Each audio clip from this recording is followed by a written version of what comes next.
So hey guys, pro kabaddi season 12 and Telugu Titans team పై అయితే ఒక మేజర్ గా అప్డేట్ రావడం అయితే జరిగింది. ఆ అప్డేట్ వచ్చేసి Telugu Titans team pro kabaddi season 12 లో ఈ ముగ్గురిని రిటైన్ చేసుకోవడానికి చాలా ఎక్కువగా హై ఛాన్సెస్ అయితే ఉన్నాయి. అండ్ మీ అందరికీ తెలిసిందే, నేను ఏదైనా అప్డేట్ ఉంటే తప్ప వీడియో చేయనని చెప్పేసి. సో ఇదైతే 100% కన్ఫర్మేషన్ అప్డేట్ అనమాట. వీడియో అయితే చాలా ఇంట్రెస్టబుల్ గా ఉండబోతుంది. ఇంకా వీడియోకి లైక్ చేయకపోతే లైక్ చేయండి. మన ఛానల్ కి ఎవరైనా కొత్తగా వస్తుంటే తప్పకుండా సబ్స్క్రైబ్ అయితే చేసి పెట్టుకోండి. సో ఇంకా తెలుగు టైటన్స్ టీమ్ వాళ్ళు ఆప్షన్ వదలకుండానే ముందుగా రిటైన్ చేసే నెంబర్ 1 ప్లేయర్ వచ్చేసి విజయ్ మాలిక్ అన్నమాట. విజయ్ మాలిక్ ని మాత్రం తెలుగు టైటన్స్ టీమ్ వాళ్ళు ప్రో కబడ్డీ సీజన్ 12 కి అయితే 100% గా రిటైన్ చేసే అవకాశాలు అయితే 100% గా కనబడుతున్నాయి. ఎందుకంటే లాస్ట్ ఇయర్ విజయ్ మాలిక్ ఇచ్చినటువంటి performance and more importantly recent గా జరిగినటువంటి 71st senior men's national games లో మటుకు విజయ్ మాలిక్ పంజాబ్ టీం నుంచి హ్యాస్ ఎ కెప్టెన్ గా చాలా బ్యూటిఫుల్ గా పర్ఫార్మెన్స్ అయితే కనబరిచాడు. ఈవెన్ తెలుగు టైటన్స్ టీం వాళ్ళకి ఇవన్నీ ప్లస్ గా మారిపోయాయి. తెలుగు టైటన్స్ టీం వాళ్ళు మచ్ ఇంట్రెస్టబుల్ గా ఉన్నారు విజయ్ మాలిక్ ని రాబోయే సీజన్ కి రిటైన్ చేసుకోవడానికి. సో గైస్, ఇంకా తెలుగు టైటన్స్ టీం వాళ్ళు రిటైన్ చేసుకోబోయే నెంబర్ 2 ప్లేయర్ వచ్చేసి ఆశిష్ నర్వాల్ అనమాట. ఆశిష్ నర్వాల్ ని కూడా తెలుగు టైటన్స్ టీం వాళ్ళు రాబోయే సీజన్ కి రిటైన్ చేసుకోవడానికి చాలా మచ్ ఇంట్రెస్టబుల్ గా ఉన్నారు. ఈవెన్ లాస్ట్ ఇయర్ పర్ఫార్మెన్స్ మనందరికీ తెలిసిందే. ఆశిష్ నర్వాల్ తెలుగు టైటన్స్ టీం కి చాలా బ్యూటిఫుల్ గా పర్ఫార్మెన్స్ అయితే కనబరిచాడు. ఈవెన్ ఆశిష్ నర్వాల్ పై పెట్టుకున్న ఎక్స్పెక్టేషన్స్ కంటే హైలీ రేటెడ్ గా పర్ఫార్మెన్స్ అయితే కనబరిచాడు. ఈవెన్ రీసెంట్ గా జరిగినటువంటి సీనియర్ నేషనల్ గేమ్స్ లో కూడా చాలా బ్యూటిఫుల్ గా పర్ఫార్మెన్స్ అయితే కనబరిచాడు. ఒక్కసారిగా Telugu Titans team retain players list ice మొత్తంగా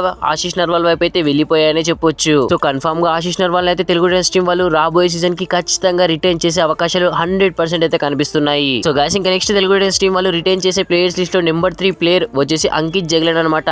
అంకిత్ జగ్లెన్ బ్యూటిఫుల్ గా పర్ఫార్మెన్స్ అయితే కనబరిచాడు రీసెంట్ గా జరిగినటువంటి హర్యానా టోర్నమెంట్స్ లో. Even last year Telugu Titans team కి హైలీ రేటెడ్ డిఫెండర్ ఎవరైనా ఉన్నారు అంటే అది అంకిత్ జగ్లెన్ అనే చెప్పొచ్చు. ఎందుకంటే తన పర్ఫార్మెన్స్, ఎందుకంటే ఆడిన మొదటి సీజన్ అయినా సరే Telugu Titans team fans and management పెట్టుకున్న నమ్మకాల కంటే ఎక్కువగా పర్ఫార్మెన్స్ అయితే కనబరిచాడు. ఈవెన్ రాబోయే సీజన్ కి అంకిత్ జగ్లెన్ ని కూడా తెలుగు టైటన్స్ టీం వాళ్ళు రిటైన్ చేసే అవకాశాలు అయితే 100% గా ఉన్నాయి. గైస్, ప్రెజెంట్ ఉన్న సిచువేషన్స్ బట్టి తెలుగు టైటన్స్ టీం వాళ్ళు రాబోయే సీజన్ కి రిటైన్ చేసే కన్ఫర్మేషన్ 3 ప్లేయర్స్ లిస్ట్ అయితే ఇప్పుడు మీరు చూసారు. ఇప్పుడు మీకు ఒక డౌట్ రావచ్చు, ఈ లిస్ట్ లో పవన్ షెరావత్ లేడంట అన్న అని చెప్పేసి. బట్ పవన్ కుమార్ షెరావత్ వైపు తెలుగు టైటన్స్ టీం వాళ్ళు వెళ్తారా అన్నదైతే ఒక పెద్ద క్వశ్చన్ మార్క్ అనే చెప్పొచ్చు. ఏదైనా కన్ఫర్మేషన్ అప్డేట్ ఉంటేనే నేను వీడియో చేస్తాను, మీకు కూడా తెలుసు. బట్ ఆ అప్డేట్ లో మటుకు పవన్ షెరావత్ ని రిటైన్ చేస్తున్నారని చెప్పేసి రాలేదన్నమాట. సో అప్డేట్ లేకుండా నేను ఈ వీడియో చేయను. సో అప్డేట్ వస్తే ఖచ్చితంగా నేనైతే వీడియో చేస్తాను. సో ఇప్పుడు చూసినటువంటి ఈ యొక్క 3 రిటైన్ ప్లేయర్స్ లిస్ట్ పై మీ ఒపీనియన్ ఏంటో కింద కామెంట్ సెక్షన్ లో కామెంట్ అయితే చేయండి. వీడియో నచ్చితే ప్లీజ్ అన్న లైక్ చేసి మన ఛానల్ తప్పకుండా సబ్స్క్రైబ్ అయితే చేసి పెట్టుకోండి. Thanks for watching. Have a nice day.